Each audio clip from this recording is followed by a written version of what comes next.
میوانی ئەڵقەیەم جارەمان هونەرمەند ڕێبین جەمالە بۆ ناسراوە و شەکانی لە قوڵای دڵی دێتە دەرەوە. بزانین بۆ کۆمنتەکانی ئێوە وەڵامی چی دەبێت.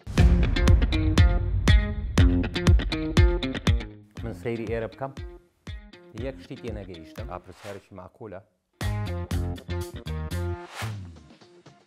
بەخێر بیت. زۆر سوپاس. با زۆرم سەرەوە سەر نەکەم. یەکەم کۆمنت ڕاستاڵێن لە کاتی ئەنجامدانی کلیپێک بۆ زەردەشتیەکان پەراسوێکت شکاوە؟ کلیپی ناڵی چییە؟ بەڵێ بەداخەوە من لێرەوە حورمەت و ڕێز و خۆشەویستم بۆ تەواوی ستافی بەڕێوەبەری ئەم کلیپە کاکا خدر ئیخراجی ئەم کارەی کرد. دەستی یەک بەیەکی ئەزیز و خۆشەویستانم خۆش بێت، سوپاسیان دەکەم لە ناخی دڵمەوە کە کارێکی زۆر تایبەت و جوانیان کرد. بەداخەوە لە کاتی ئەنجامدانی کلیپەکە وەرگەڕین بە سیارە ئیتر پەراسویەکم شکا چوینە خەستەخانە وتیان پەراسویەکە شکاوتون کەیچیەکە. بەڵێ بەڵام خۆشبەختانە تاوەکو کلیپەکە سەرجەم کلیپەکە کۆتایی هات هەر بەو ئازارەوە ڕۆژانە دوو دەرزیان بۆ نووسی بووم لە خۆمەدا تاوەکو کلیپەکە بە ئەنجام گەیشت. بەڵێ کە باسی ڕەبین جەمالەکەین تیپی باواجی کۆیەمان بیردێتەوە. ڕاستاڵێن لە ماوەی ساردی کەوتۆتە نێوان تۆ تیپی باواجی کۆیە؟ من لەوەتەی بەبیرم دێ ئەندامی تیپی مۆسیقای باواجی کۆیم. خۆم بە خۆشحاڵ زانیوە هەمیشە کاتێک کە ئەگەر توانی بێتم لە چرکەیەک لە چرکەکاندا باواجی پێویستی بە من بوو بێ و من بوو بمە ئەو مۆمەی کە بۆ جوانی ئەو تیپە بتوێمەوە. پێم وانییە هیچ ساردیەک هەبێ لە نێوانی من و ئەوان، چونکە ئەگەر لە ماڵێکیش دابین بەر قسەکردن و مناقەشە و زۆر شتەکەوین، بەڵام ئەو ساردیەی تۆ باسی دەکەی ناپێم وانییە. زۆر باشە، ئێمەشی واداری نێوانتان هەر باش بێت و بەرهەمی جوانتان هەبێت. بۆچی واز لە لایڤ میوزیک هێنا؟ ئاپرسیارێکی معقولە.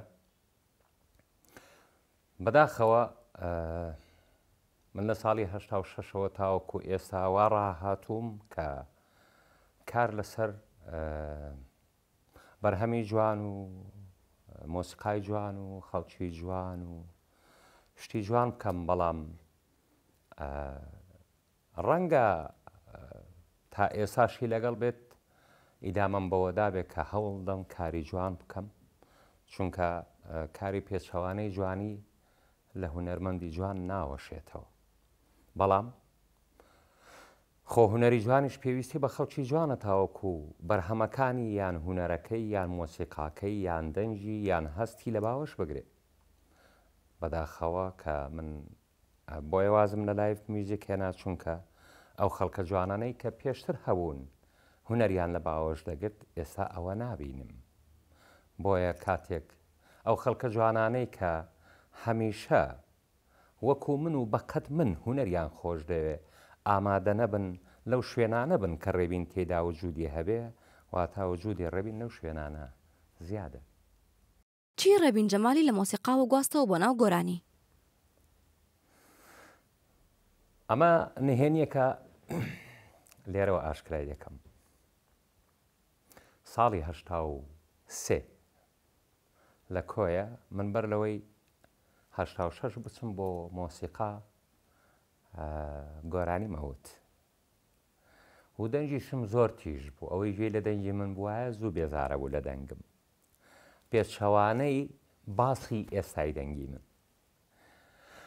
دوای ئەوەی کە مامۆستا زاهیر لێرەوە حورمەت و ڕێز و خۆشەویستیم بۆ هەیە، مامۆستا زاهیر محەممەد یەک بوو لەو کەسە بە توانایانەی کە بەڕاستی لە ناخی دڵیەوە دەورەیەکی بۆ هەموو کۆیە کردەوە و کۆمەڵێک کەسایەتی جوان لەسەردەستی ئەو پێدەگەیشتن، بەڵام بەداخەوە بە حکمی ئەوەی کە بارزروفی ئەو کات زۆر ناخۆش بوو، باری سیاسی مەبەستم، نەیتوانی ئیدامە بە دەورەکە بکە. بەداخەوە ئیتر دوای ئەو ساڵی 86 مامۆستا سەردار دەورەکەی کردەوە، ئێمە لە سەردەستی ئەو پێگەیشتین، بەڵام ئەو کاتە هونەر جۆرێکی تر بوو، جوانیەکی تر بوو، جیاوازیەکی تر بوو. هیچ شتەکانی ئەوسا لە ئێستا ناچن و سەیرەکەشەوەی هیچ شتێکی ئێستا لەی ئەوسا ناچێت.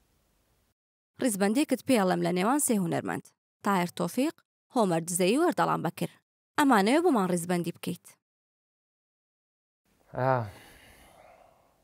سەرەتا دەمەوێت لەو کەسایەتی گەورەوە دەست پێ بکەم کە گەل ناوی لێنا هونەرمەندی گەل. هەمیشە زیندوو ڕۆحی شاد یادی بەخێر تاهیر تۆفیق. یەکێکە لەو کەڵە هونەرمەندانەی کە من لە سەرەتای هاتنە ناو دنیای هونەرمەوە تاوەکو ئێساش پێم وایە تا داهاتووش و دوانەفەسیش هەمیشە لە ڕۆحی مندا وەکو ئێستای کە لە ساڵی 82 یادی بەخێر لە کۆیە لە لای ماڵی وەستا عەلی نەجار میوان بوون کە ئێمەش تێیدا میوان بووین. ئێستاش وا دەزانم ئەو سایە چونکە هەمیشە لەگەڵم دەژێ. تاهیر تۆفیق یەکێکە لەو کەڵە هونەرمەندانەی کە من هەمیشە شانازیم پێوە کردووە و زۆربەی ئەو شانەی کە من حەزم پێی کردووە لە دیدی ئەو لە هەستی ئەو لە دەنجی ئەو لە گۆرانیەکانی ئەو لە ئێحساسی ئەوەوە زۆر شتم ئیستیفادە لێ کرد. لای من تاهیر ئەستێرەیەکی هەمیشە درەوشاوەیە لەسەر ئاسمانی وڵاتەکەمدا. هۆمەر دزەی یەکێکە لەو پیاوە جوانانەی کە من بەڕاستی شانازی پێوە دەکەم، هیوای تەمەند درێژی بۆ دەخوازم. هیوادارم هەمیشە لە کارەکانی وەکو ئەوەی کە ناوە بەگوێم ئەندا دەچرپێنەوەی هەندێک گۆرانی جوانمان پێشکەش دەکا، هەمیشە ئاوا جوان و بەردەوام بێت. ئەردەڵان بەکر یادی بەخێر، ڕۆحی شاد یادی بەخێر.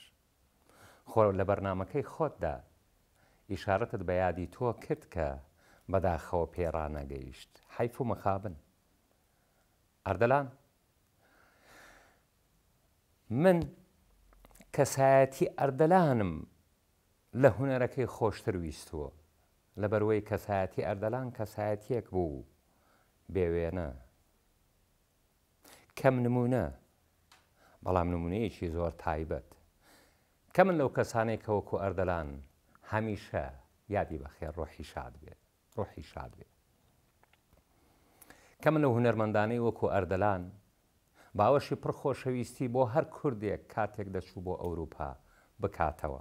ئەردەلان یەکێک بوو لەوانەی کە بەڕاستی لە ناخی دڵیەوە میلەتەکەی و خاک و وڵاتەکەی خۆی خۆش دەویست. ڕۆحی شاد بێ، ڕۆحی تاهیر هەمیشە زیندوو، هیوای تەمەند درێژی بۆ خۆشەویستم عومەر دزەی. ماوەیەک لەمەوبەر لە بەرنامێکی پێشبڕکەی دەنگدا ئەندامی لیژ نەبوویت. لە کاتی ڕوبەڕووبوونەوەی دوو بەشدار بوو بە ناوی دابان و ڕۆژیار زۆر ڕەخنەت لێگیرا. هۆکارەکەی چی بوو؟ ئەمە پێشبڕکێ تۆ دەبێ باشترین هەڵبژێری و باشترین بهێڵیەوە تاوەکو ئەم شەڕە هونەریە جوانەی کە لە ناو پلانی بەرنامەکەدا هەیە بیکەیت. ئەم شەڕە بە تەنها بە من ناکرێ ئەگەر دەنجی جیاوازی بەشدار بۆ ئەزیزەکانم نەبن. لە تەواوی 16 بەشدار بۆکانمدا کۆمەڵێک دەنجی زۆر تایبەت و جوان هەبوون.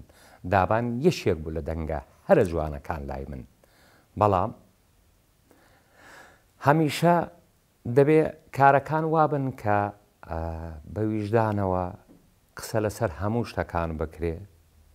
لەگەڵەوەی دابان هەستێکی زۆر جوانی بۆ گۆرانی و مۆسیقا هەبوو، لەگەڵەوەی کە دەنگێکی زۆر تایبەت و نەرمی هەبوو، بەڵام لە بەرنامەکەش ئاماژەم پێکرد کە من پێویستیم بە پاوەرێکی جوان هەیە لەبەروەی لە ناو مامۆستایەکانی تری کاکە دیاری و کاکە هەڵوێست و فرمێسی خاندا کۆمەڵێک دەنجی پڕپاوەر هەبوون کە دەبایە من شەڕی ئەو پاوەرەش بکەم، چونکە بە تەنها بە ئیحساس پێم وایە دەرحەقی بەرنامەکە نایم.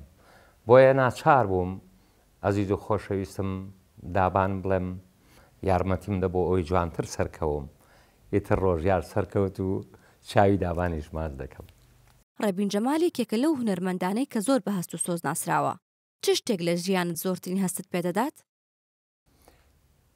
ژەنینی ئامێرەکەم کاتێک کە پەنجەکانم بەرەوە ئامێرە دەکەون جاری وا هەیە لێم تێک دەچێ من ئەو دەژەنم یان ئەو من دەژەنێ زۆر جار هەبووە قسەی ناخی دڵی خۆی بۆ کردووم منیش زۆر لە نهێنیەکانی خۆمم لایەوە ئاشکرا کردووە لەگەڵ ئەوەی متمانەیەکی زۆرم پێیەتی بەڵام ئەویش دەزانێ قسە بۆ چێ دەکا بەڵام لەگەڵ ئەوەشدا دنیایەک هەستی جوان دنیایەک ساتیکا لەگەڵ کلارنێت کۆم دەکاتەوە ئەو لەحزانە بە هەموو دنیا ناگۆڕمەوە ئێستاش پێم دەڵێن لە نێوانی کلارنێت و گۆرانی من لە هەموو شوێنێک گوتوومە ئێستاش لێرە دێڵێم هەناسەیەکی کلارنێتەکەم بە هەموو گۆرانی دنیا نادەم لە ئێستادا کۆمەڵێک گەنج هاتوونەتە گۆڕەپانەکە یەکێک لەمانە کامگارە دەمانەوێت دوور لە کوڕ و باوکایەتی توانێت کامگارمان بۆ بسەنگێنیت وەکو ئێستای کامگار سەرەتایەکی پڕ جوانیە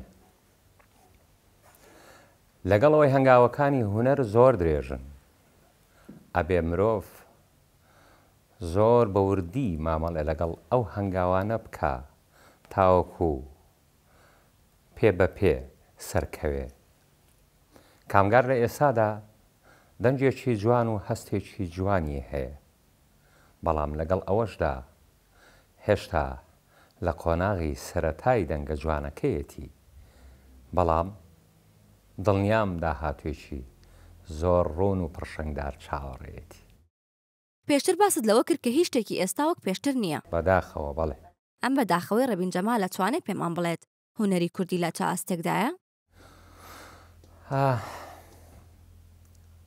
لە ئاستێکی زۆر خراپە زۆر خراپ بەداخەوە ئەم ئاستە خراپە خراپتر لەو سەردەمەی کە شەپۆڵێکی کوردی و عەرەبی و فارسی و تورکی ڕووی لە وڵاتەکەی من و تۆ و ئێوە کرد بەڵام هێشتا بەرەنگاربوونەوەی هونەرمەندان جوانتر بوو لە ئێستا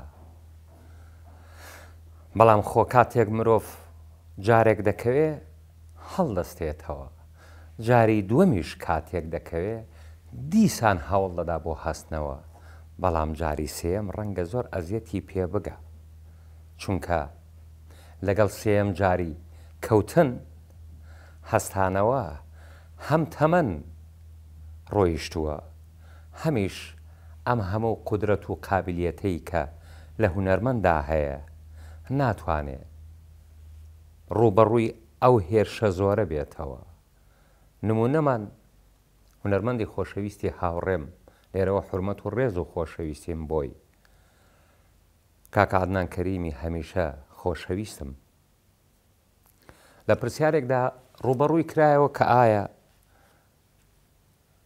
ئەم بۆ تا ئێستا بێدەنگە ماوەیەک بێدەنگ بوو لە وەڵامی پرسیارەکەی داوەتی بەڕاستی ماندوو بووم بە تەنیام هەز دەکەم بە تەنیام ئاخر ئەم شۆڕشە هونەریە بەڕاستی بە تەنیا ناکرێت ئەگەر هەموو هونەرمەندان هاوشان لەگەڵ یەک و هاوسۆز لەگەڵ یەک و دەست لە ناودەستی یەک نەبن ڕەنگە بە ئاسانی ئەم ڕەشەبایە دەرەقەتی ئەم شنەبایی جوانەی هونەرمەندان دێ ڕێبین جەمالیش وەڵامی کۆمنتەکانی ئێوەی دایەوە تا میوانێکی تر و کۆمەڵێک کۆمنتی تر ماڵاوە